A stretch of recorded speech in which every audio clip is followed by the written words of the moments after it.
Chapter 9, Chapter 10. Right, okay. Chapter 10. The day froze. The very air itself seemed to tremble. The world fell away and silence fell like a shroud across Norton Gardens as Sir Rufus Ruthaven stepped from the black shadows and held his open hand out towards the pale, trembling figure before him, inviting and at the same time challenging her to join with him, and allow their souls to entwine across the cold century that lay between them. He fixed her with his haughty, aristocratically cruel stare, his dark eyes appearing to gleam red in the dusky gloaming, probing her very soul. Come with me. His voice, noble and commanding, accustomed to being unquestionably obeyed, and yet now, confronted by her, the precious object of his desperate desire. It sounded full of rare doubt and pleading. Please, he said, come with me. We can fly through the years, live out the ages, your soul with my soul for all eternity. Come with me now, and together we can defeat death itself. Standing suddenly helpless before him, Sharon knew with every fibre of her being that she should resist him, fight the darkness in his soul, in her own soul. But she found her proud soul powerless to defy his soul and its beseeching command. Trembling, she stretched out and took his hand, cold and white as alabaster, into her warm, sensuous, living clutch. Very well, my own true love, she whispered. But I only get 45 minutes for my lunch. Rebecca, that was really good. Oh, Judith, did you like it? Yeah, really. It was really, really good. Thank you. Well, what did you like about it? What did I like? Yeah. Like, what was it that spoke to you? You spoke to me. Yeah. But what was it about the piece that you thought was good? Really good. Yeah. Like, what in particular? The language, the imagery? The writing was really, really good. Good. Well, I'm very glad you liked it. Oh, I did. Are you going to put it forward for us all to read? Oh, I don't know. We should. You think? Absolutely. It was really good. So much better than Great Expectations. I couldn't finish it. It was shit. Hi, Rebecca. Sorry I'm late. Hi, Tom. It's all right. You're not late. I just had a bit of an important phone call. You know how it is. Of course. I can't really talk about it, but I had to take it. You know what publishers are like. Oh, it was a publisher. I can't really talk about it, Judith. Well, we haven't actually started yet, Tom, and you're actually a few minutes early, and we're still waiting for... Yes, it was Terry. a publisher interested in some of my stuff, so I had to. You know how it is. But I can't talk about it. I completely understand that, Tom. Not yet, anyway. How exciting. Lots of loose ends to tie up. You know what these publishers are like, eh? Contracts and whatnot. It'll be agents next, sniffing round. You wait. You know what it's like, eh? But I can't really talk about it. Have you finished not talking about it, Tom? Oh, absolutely. Yes, please. Let's just move on, shall we? Hiya. Hi, Eben. Guess what? Tom's got a publisher. Publisher? Judith, please. I said I couldn't talk about it. I can't talk about it, Evan. How did you get a publisher? Oh, he phoned me and, well, that's why I was late. You're not late, Tom. Hiya, everyone. Oh, hello, Jason. I was just telling everyone why I was late. Were you late? No, he was early. Am I late? No, Jason, you're on time. It's just that I had a bit of an important phone call Which he can't talk about. with my publisher. You've got a publisher? I know. I had to take it. You know how it is. When did you get a publisher? I can't actually talk about it, Jason. You know how it is. I don't think they want word leaking out. And so it's what's announced? Let me guess, Tom. You can't talk about it. Afraid not.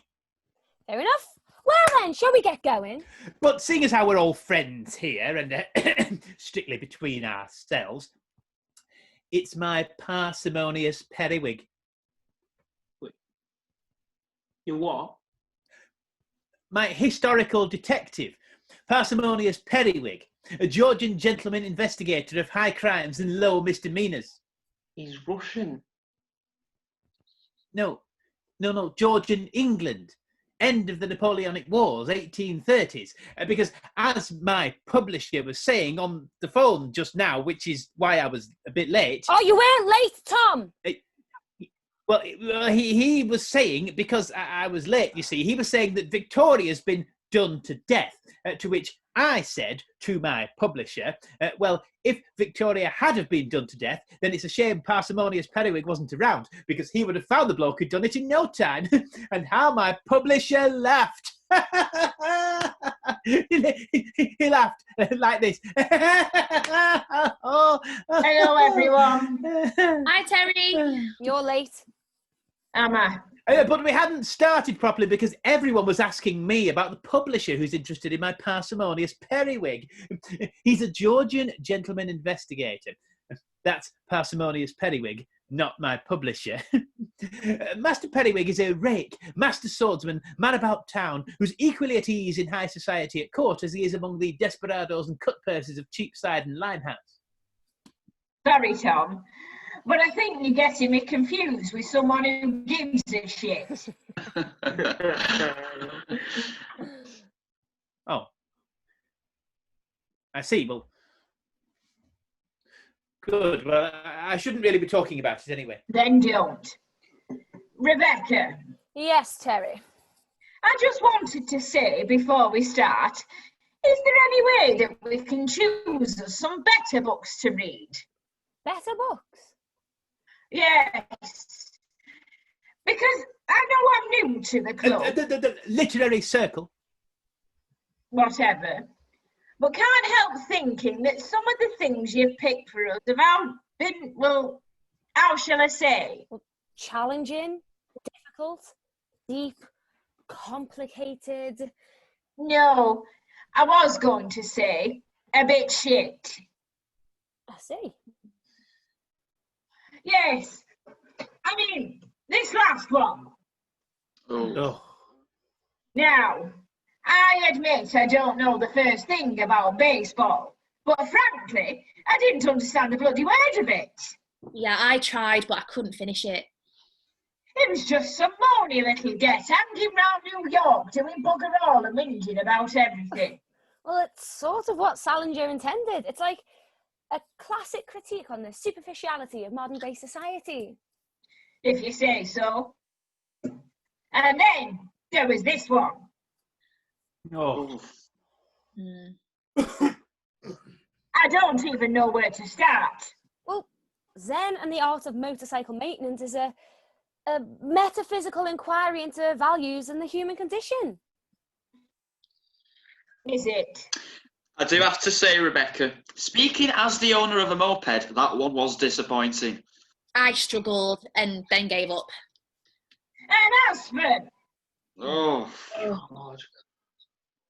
my only question is, why? There's nothing to talk about.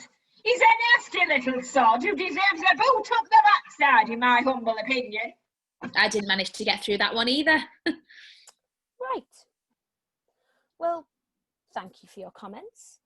Can I ask for a show of hands from people to see who agrees with Terry that the books I choose are... A bit shit. I see. Although, in fairness, Rebecca, I did really enjoy that. Oh. But I give you that one was good. Yes, I did enjoy that one. a classic. Yeah, it is good, isn't it? I haven't quite finished it. Do you ever finish anything you read, Judith? Well, I'm busy, but I am enjoying it. So don't spoil the ending for me. Yeah, don't tell me who the killer is. What do you mean, who the killer is?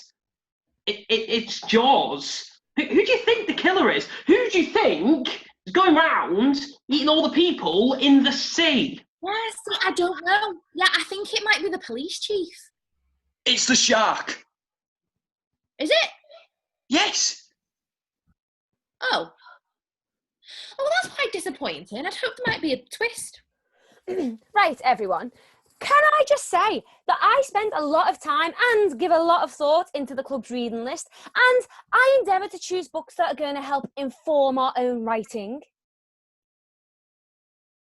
What do you mean, our own writing? Well, we are a literary circle, Terry. Is that what you call yourselves?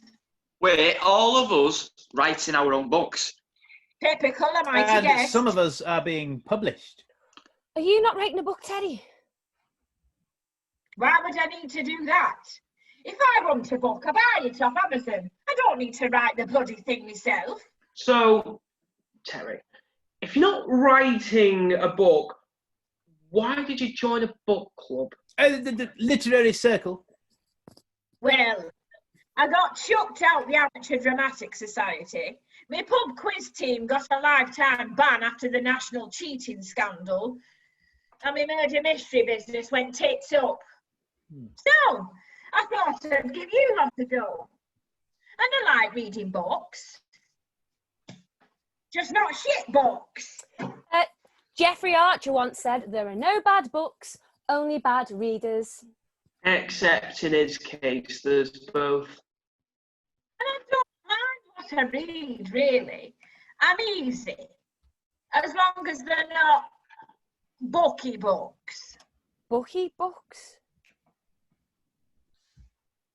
Yes! And the books you choose are all a bit too booky for my tastes. Oh, well, I'm very sorry. Well, if you don't like my literary choices, then what genres would you all like to explore? Nothing My booky. own field, obviously, which is historical mysteries like Shard Lake or Wolf Hall. Hard Boiled Crime, Yo Nesbo, Ian Rankin, the Millennium series. Graphic novels. You know, Neil Gaiman or Frank Miller. Never heard of them. You've never heard of Sin City. Or the Sandman books. Nope. What about you, Judith? What do you think we should be reading? Oh, I don't really know. How about something you've come across recently that you might have thought was really good? Well, my favourite books, which are really good, are about witches and wizards growing up together and going to school and learning how to fight against other evil witches and wizards. That sounds familiar. Judith, can I ask what you're working on at the moment? Yeah, so it's a series of stories about 3 magical school friends who are all magical, and they go to a magical school and they learn magic from magical teachers, and they've got These 3 friends. The main one's not called Harry, is he? No, she's a girl, actually, called Harriet. Oh. Harriet Potter. And the friends are called... Herbert Ranger and Ronaldo Whistles. And the school they go to is called... Warthogs. Warthogs. That's very original. It sounds to me like all you've done is change Harry Potter's gender. And J.K. Rowling's not going to be too happy about that. What about the fact that you've ripped her off? Oh, dear, Judith. As I always say, if you must write prose or poems, then the words you use must be your own. Don't plagiarize or take on loan. Hang on. You didn't say that, Tom. That was Morrissey out the Smiths. Really?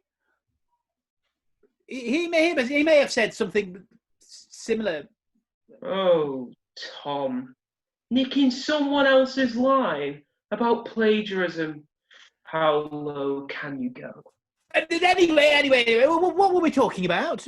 I was asking Judith if she might want to suggest we all read something that she might have heard someone reading very recently.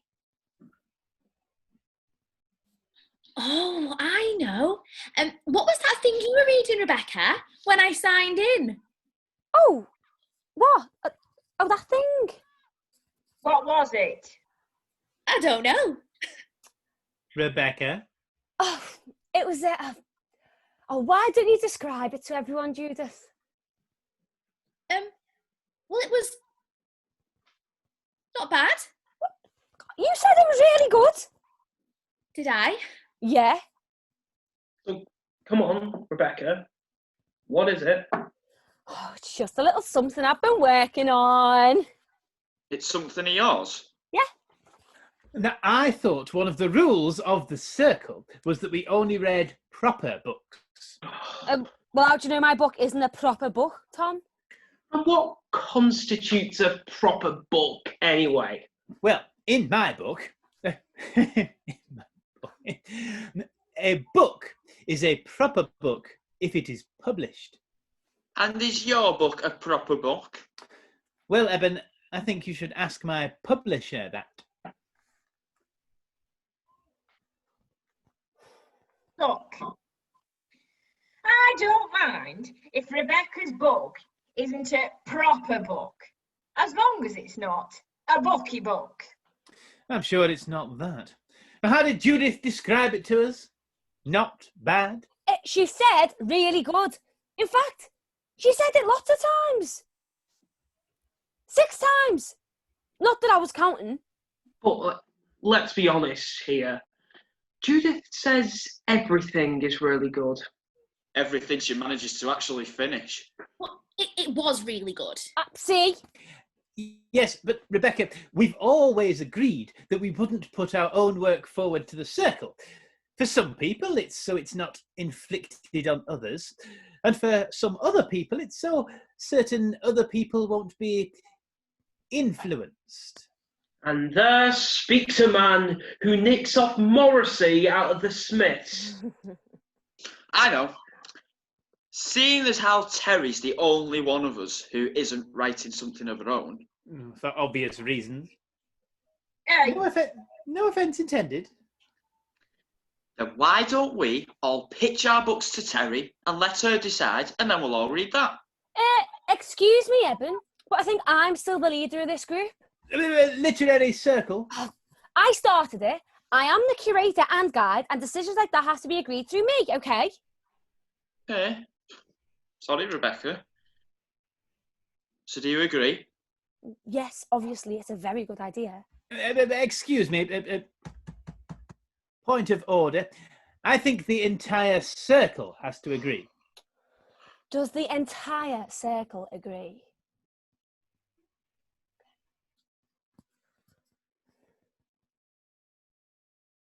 so who's up first? Let's get Judith out the way quickly, shall we? Oh, okay. So, my first book is called Harriet Potter and the Spell of Unspeakableness. Ugh. Next, Oh, Rebecca, what's yours about? Well, it's a love story spanning 100 years about a pair of lovers fated to meet and mate. Oh, is it dirty? No. Oh. It's an investigation into the souls of a man and a woman, very different, born a century apart, but destined by a higher energy to be always together. And it asks the question, if 2 people are soulmates, then what power on earth can keep those souls apart? that is so romantic. I'm afraid I've always found romantic fiction to be fundamentally bogus. And passé. Barbara Cartland, Mills and Boone. Yeah, but my books aren't like that. They are a philosophical inquiry of the soul. With some sex scenes? No.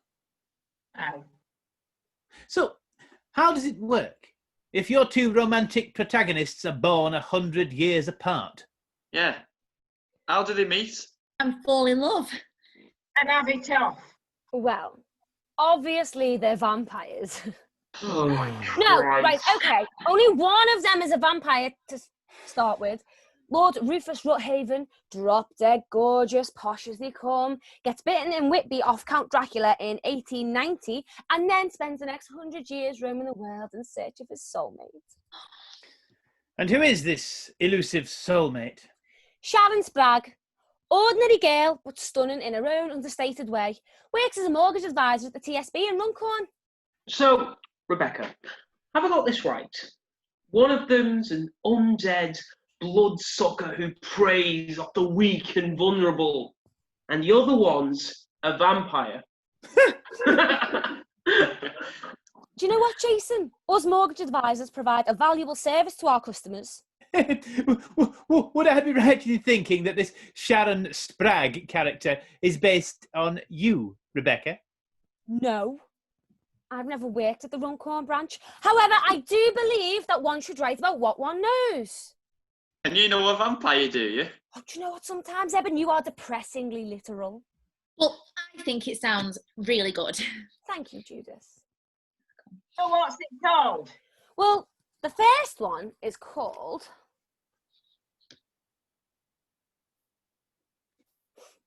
Our Souls in the Dark? No. Our Souls. That's what I'm saying. Our Souls. What? No, it's... Sorry, Rebecca, but you can't call your book Our Souls in the Dark. Will you stop saying Our Souls? It's not Our Souls. It's Our Souls. What are the others called? Right, well, there's three others.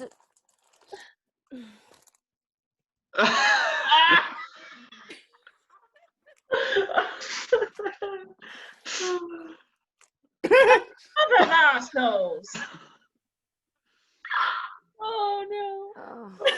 Our Souls in the morning.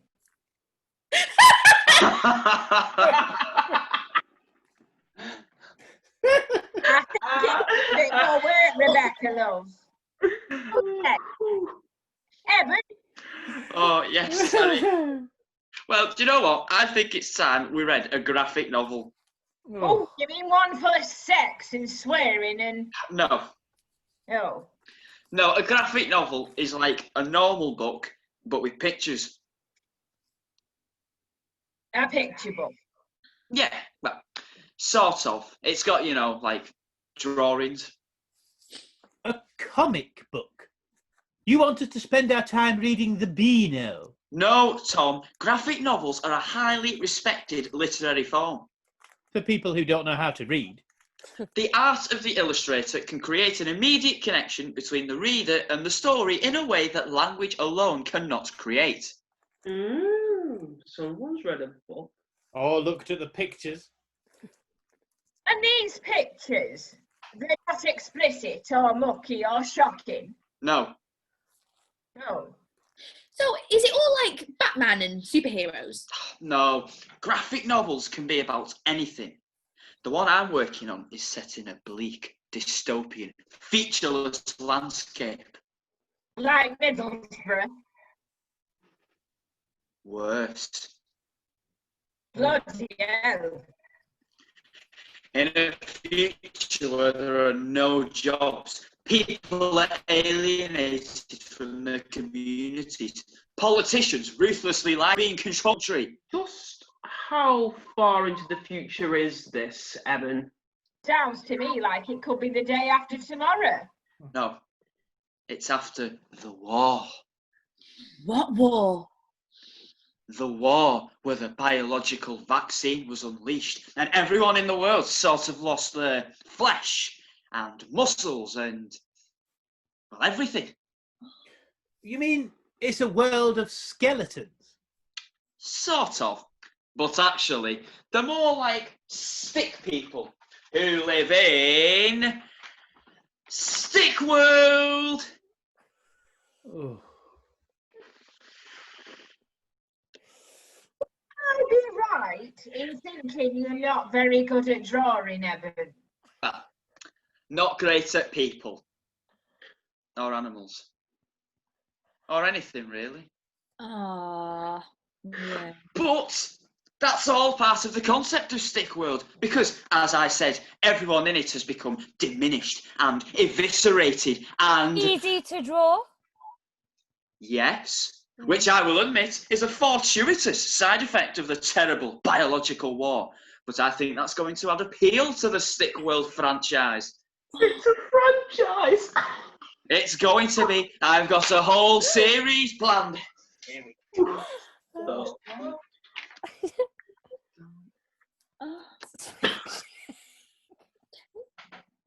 Yup. Next one. Stop it Why did Boris? now. What's his hair doing? They're my favourite. Oh, spare us! Bradley. Next. Oh, If I may, Terry. If you must, Tom. Now, speaking as the only member of the circle to have a publisher for his work,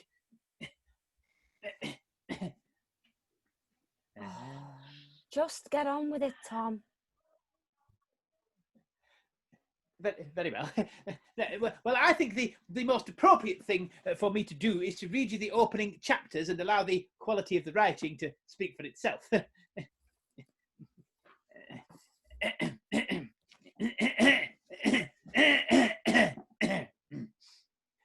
Parsimonious Periwig, the celebrated gentleman investigator, grabbed his hat and hurried energetically out of his townhouse at 27 Fitzroy Road and hurried himself along past the cheery row of gaily garbed slouchabouts and ne'er-do-wells who habituated the bustling thoroughfares of old London town in the year 1821. The old king, Farmer George III, had finally succumbed to the multiple infirmities of both mind and body which had held him in their merciless thrall for the final 9 years of his life, during which time he had lost America, married a tree, and allowed his son, also named George, to rule as proxy in his stead as the Prince Regent. But now, with his father dead, George had finally ascended the throne in his own right, Tom. as King George IV, thus ending the subsection of the Georgian period, Tom. which is commonly known to historians as the Regency. And Tom. what? What are you dribbling I'm on setting the about? scene. No, you're boring the living arse off me with a history lesson. It's a historical mystery. the only mystery is how you managed to find a publisher for it. It's important that the reader knows where they are. Well, right now, they're dropping off. Yeah, Tom, what's actually happening? Well, plenty, as if you're patient, you will discover. You see, Parsimonious Periwig has been summoned to a secret meeting with the Home Secretary, Sir Robert Peel, 1788 to 1850, who, interestingly enough, actually served as Prime Minister and Home Secretary twice in his career. Tom. Why has... What? Why has Parsley Penis Face Parsimonious Periwig. been to a meeting with the Home Secretary? Well, because there's been a string of baffling society murders. Sex murders? No. Oh. And Peel wants him to solve them and then help him set up the Metropolitan Police Force. When does he arrive at this meeting? It's page 72. What? Well, he has to work his way through Regent's Park, down Albany Street, Pound Park Crescent, and then down Regent Street. Well, can't he just jump in an Uber? This is 1821, Jason. The internal combustion engine has yet to be invented. The wait time for a cab is about 80 years. And I bet they'd charge for it. Oh, all right. Couldn't he get a, I don't know, sedan chair or something? A sedan chair? In Georgian London? Your lack of historical knowledge appalls me. Oh, maybe. But why does it take your main character 72 pages of waffle to arrive at the start of the plot? He can't walk very fast. He's got gout. Yes, But I've got so much to yes. read. Jason, what have you got?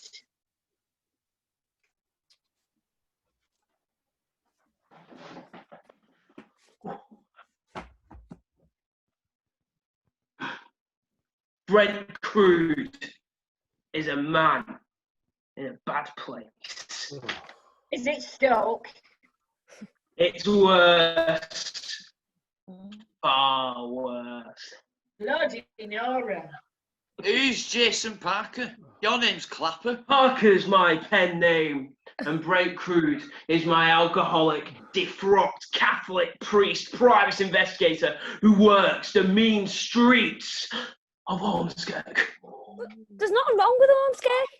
It's got a surprisingly buoyant housing market right now with some very attractively priced properties. Your private eye could do a lot worse. But he's not thinking about the bloody housing market, is he, Rebecca? He's facing his toughest nightmare yet. The notorious gingerbread killer is back on the street, and the sex workers of Ormskirk have started turning up dead in the municipal swimming pools. Yeah, that would push house prices down. There's a bomb on the Mersey ferry. The Prime Minister's been kidnapped. An vengeful demon from his past is trying to frame Brent Crude, who is trapped in a desperate race against the clock. Oh, God, spare us! Now that's more like it. Really? Just one question, Jason. Has it got any dirty bits? Loads. Right, that's me decided. Jason, we're reading your book. Oh, get it! No, Yes. Very fair. That's an outrageous decision. can we appeal? She didn't even listen to mine. This makes a mockery of this so-called literary circle, and as a published author, I refuse to sully my mind and waste my time reading sensationalist muck. Hey, steady on, Tom. No, Jason, I'm sorry, but I'm not going to apologise.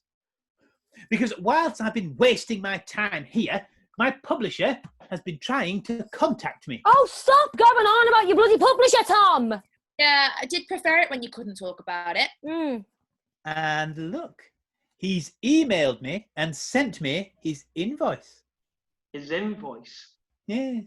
I was only speaking to him half an hour ago. That's how keen he is on my book. Why is he sending you an invoice? What does the email say, Tom? Let me see. Dear Tom. First name terms already, you see. Good to talk to you earlier, and we're very excited to be publishing your book. And I'm attaching our invoice for your immediate attention. Doesn't want to hang around, you see. Yeah, but Tom... As soon as we receive your payment for the full amount, we will be happy to Are you proceed paying them, Tom? with the initial print run of 10 books. That's a pretty limited edition. Which you will agree to purchase from us at a cost price of £50 £5 to buy your own book? each. 100 quid. Why do people normally have to buy all their own books? God, J.K. Rowling must be skint. Oh, this is a rip-off, Tom. Yeah, this is dodgy, pal. I did wonder. But I don't understand. For God's sake, it's very, very simple. Hello? Hello? Have you gone? Bloody internet. Bloody writers. Terry thought to herself, musing. As she waited for her internet connection to catch up, she lit a cigarette.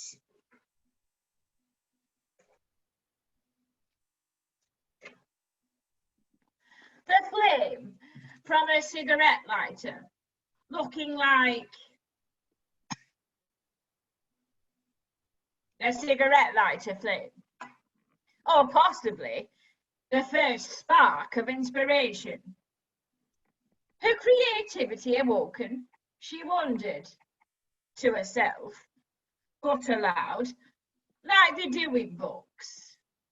Why she'd bother joining this daft club in the first place, as the one thing that no one seemed interested in was books. Bucky or otherwise, Dad's just looking to rip you off, Tom. said Rebecca, so-called leader of this group of them desperate egomaniacs, who was trying to mask a delight at Tom's idiotic misfortune. There must be some mistake. Because even though everyone who met him agreed that Tom was an absolute tool, there was no doubt that he wasn't the sharpest one in the box. And his refusal to accept the blindingly obvious was continuing testimony to this. What are you doing, Terry? Asked Rebecca, her puzzled little face crinkling like a deflating lilo. What?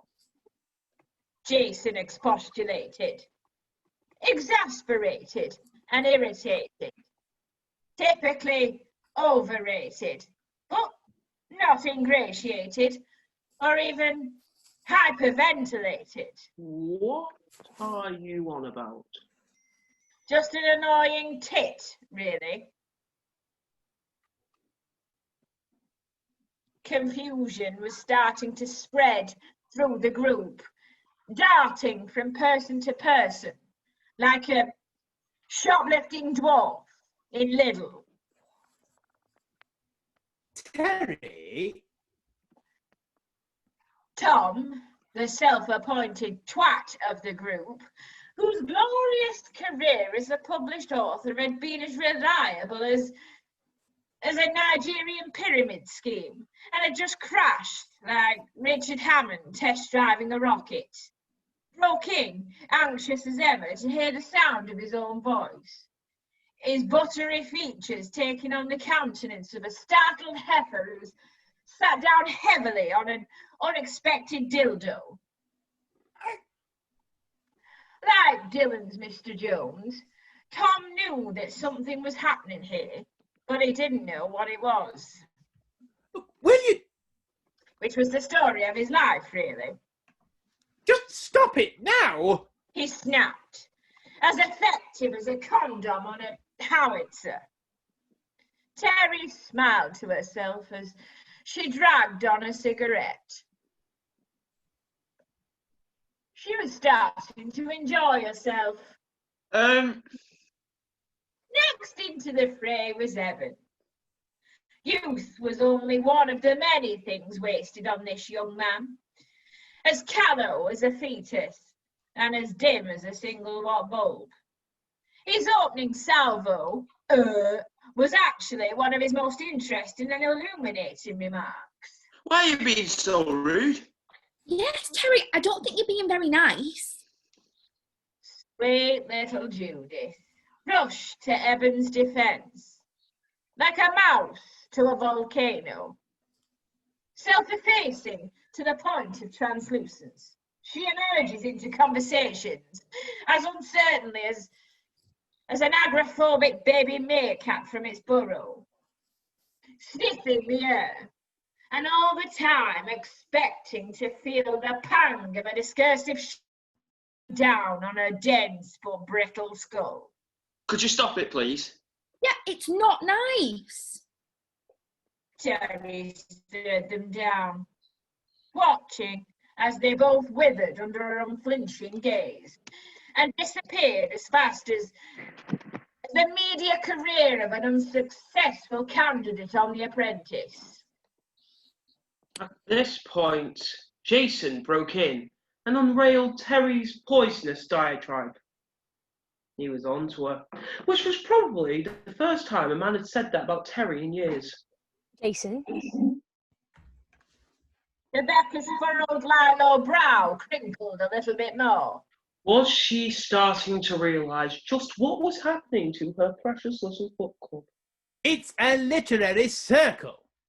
These people like to call themselves writers. And yet they couldn't see what was unfolding in front of them. Like a flat pack bookcase from the imaginary IKEA of creativity. Which was bubbling like a wellspring. Flowing like a river of... Stuff? Through their souls. And the mean streets of Ormskirk. Where the stick people parade. On broomsticks. Yes. What's an imaginary IKEA of activity?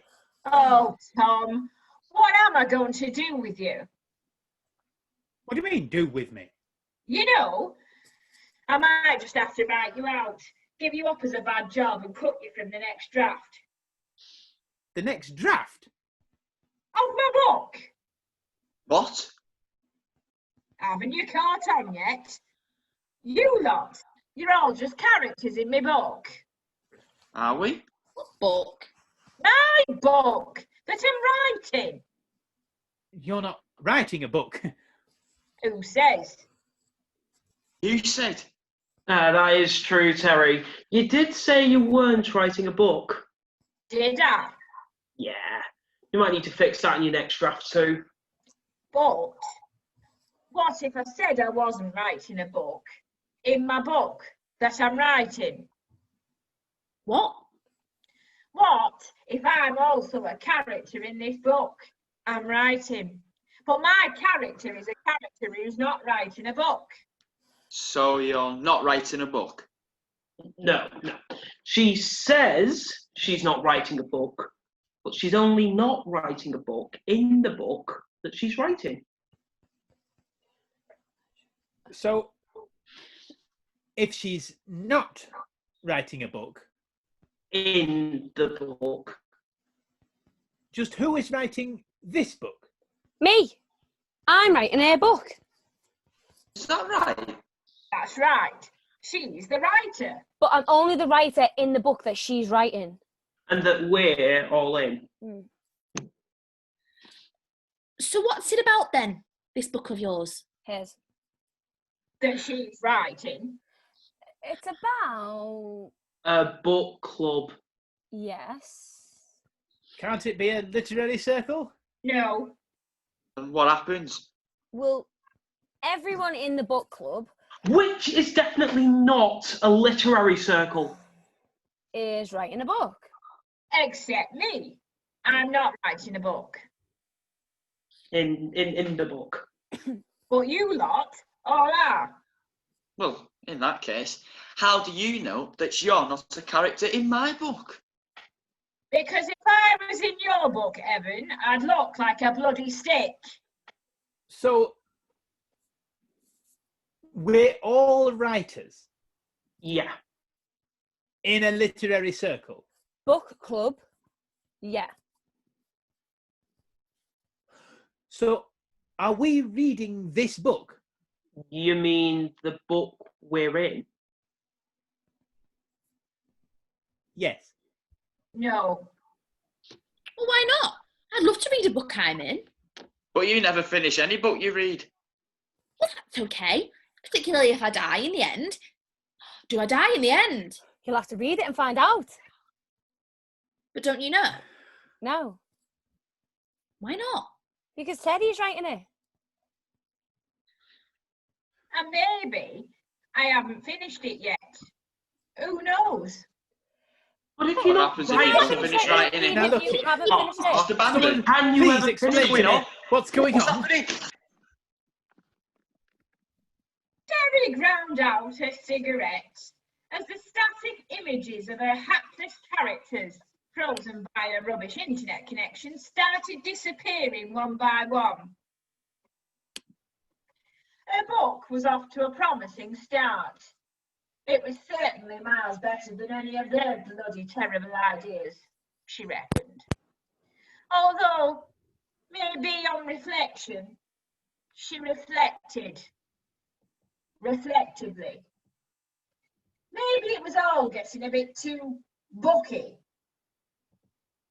Ah, well, she shrugged philosophically. Maybe she'd try the online pole dancing club next week. The end.